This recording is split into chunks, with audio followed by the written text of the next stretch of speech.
Of course, money can't buy happiness, I agree. But money is the third most important thing in the world. First is your health, because you have nothing if you're going to die. Second is your relationships, because you need love and family, that matters the most.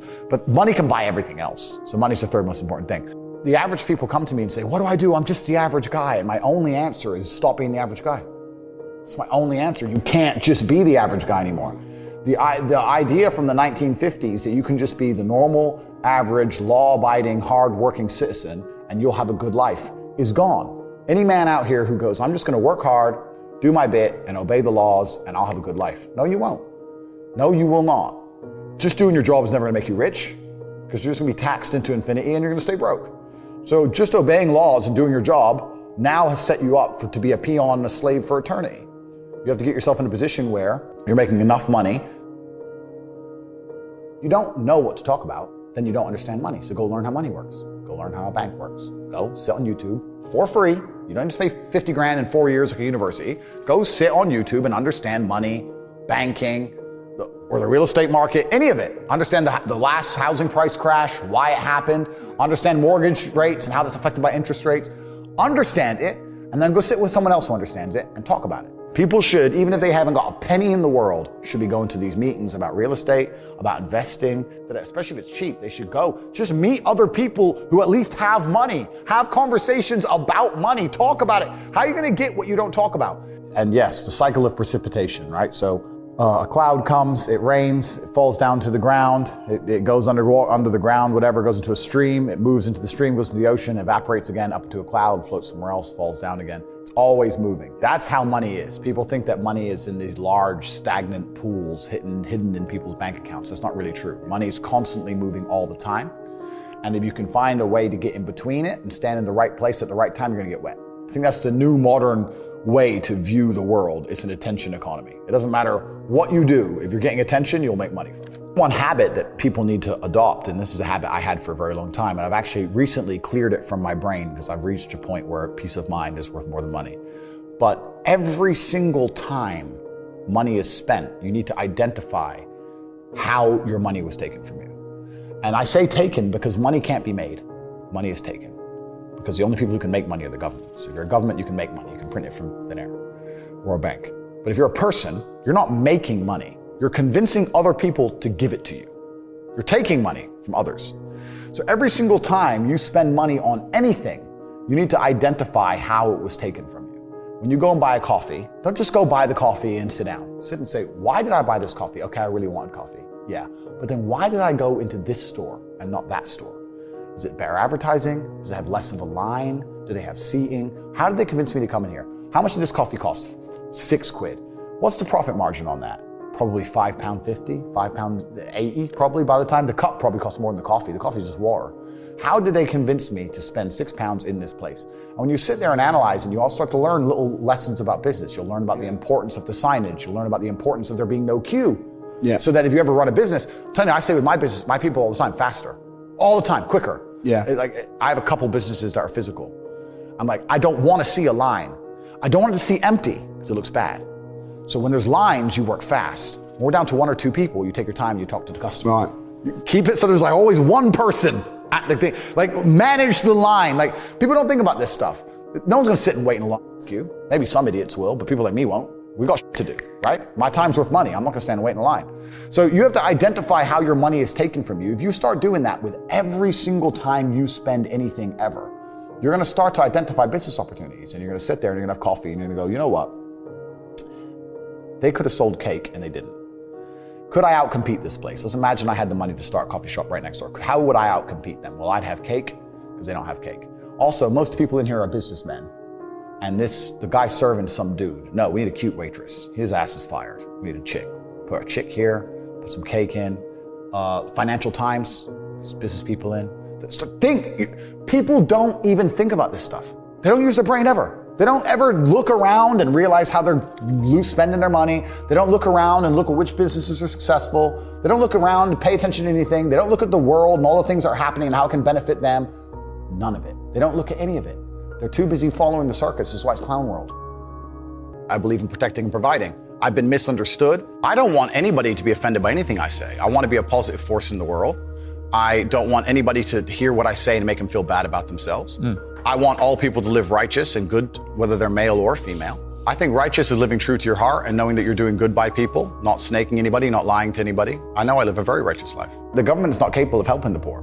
And this is why it's so important as a person you take personal responsibility and understand you're living in a world where the matrix can be cracked, you can make a bunch of money, but you need to take responsibility and do it. I refuse to accept that there are people out there who cannot become happy, contented individuals. I refuse to accept we live in a world where God has created people who, no matter how hard they work and how good their life becomes, can't be happy. I don't accept that. I accept that the universe is a very giving place and that God loves all of us. And if you try your best and you work hard, you can become a better person. I'm telling the younger generation that if they don't get up and work hard and make sure that they're important, that the world's not going to give a shit about them. 99% of my content was aimed at men, telling them the truth, saying that as a man, you're born with no inherent value. You have to become important. You have to go through some pain or go through some suffering to make people care about you. Otherwise, you're not going to matter. As a dude, if you walk into the party and you've put no effort into your life, nobody gives a shit. Nobody cares about you. And every man out here knows. And one of the great things about the masculine journey and masculinity is that we've all lived a semi-similar story. It's kind of cool. Like, we've all been the teenager, gets heartbroken. We've all been unimportant. We've all worked hard and then started to get some clout. And then we've all kind of lived the same kind of journey. So I say to everybody out there, yeah, if you don't follow that path and follow that journey and in one way or another get to the top, whether it's fighting, whether it's comedy, whether it's musician, whatever it is, if you're just going to stay somewhere near the bottom and then at the age of 44, email me saying I'm depressed, well, of course you're depressed. You're a loser. Yeah. But that was your choice because you have to build yourself as a man. And if you decide not to build yourself, then your life's going to suck. My main message is to resist the slave mind, to understand that every single thing you're being told has an agenda behind it or you wouldn't be told it otherwise, to examine every strongly held belief you have and try and identify where it comes from and why you have it. I sit and argue with people, I discuss things with people, and they so fervently believe a point. And I say, why do you believe that so much? Like, do you have personal experience? No, but I saw the news. The news told you X, and now you are desperate. You will sit here for hours arguing that point. A lot of people are completely empty vessels ready to be programmed. And I try and tell people, listen, to just stop for a second and understand that the things they're telling you to believe are not necessarily for your benefit.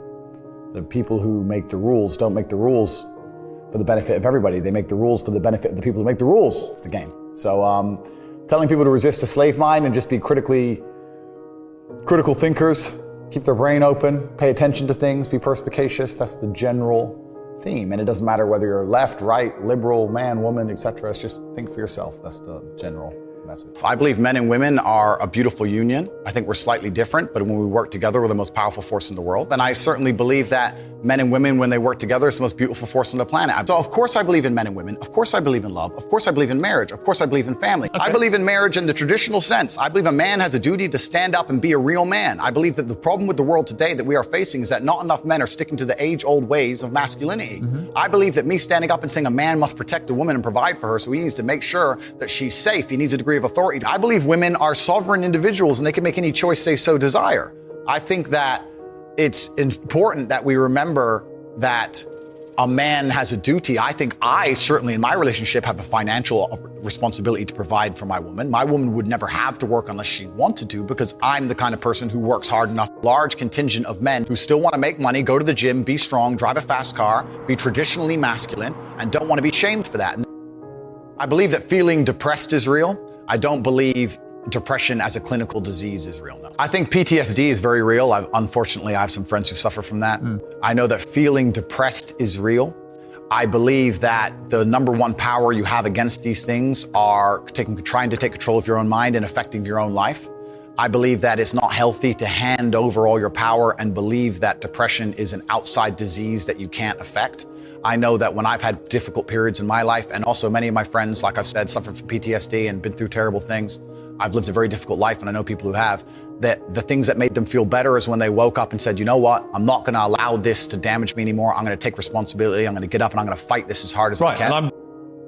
If someone comes to me and says, I'm clinically depressed or I feel very, very sad, I would say the first thing you need to do is stop accepting the identity of a clinically depressed person. Stop accepting you have no control over this And what you need to do is stop identifying that way, and let's work together to try and fight against it. A lot of people who are clinically depressed are suffering with something in their life, and if you fix the problem in their life, perhaps they won't feel depressed anymore. The thousands of people who have emailed me saying, my doctor told me I was clinically depressed and it's a disease that I have got in my brain and I can't be fixed. And I started listening to you and I realized that that's not the case and I can fix my own life, and you're the only person who has ever helped me.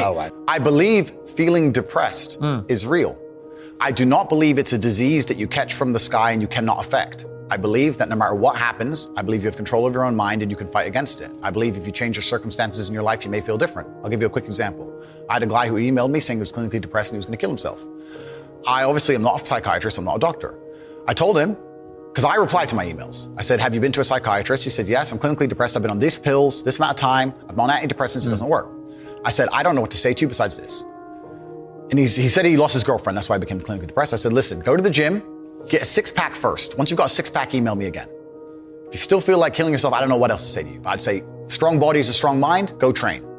He went, he started sending me progress pictures, emailing me him getting in better shape, and eventually got a six-pack. He's now a professional bodybuilder. And he said, I can't believe I was considering that. I feel so much better, etc. The doctor was telling him he was clinically depressed and couldn't cure it. He started taking control of his own life, and now he felt better. That if somebody has depression of any kind, whether it's clinical, whether it exists or not, whether they feel depressed or not, whatever, that taking control of their life, taking personal responsibility and working hard is always going to be the positive, best thing they can possibly do for their life.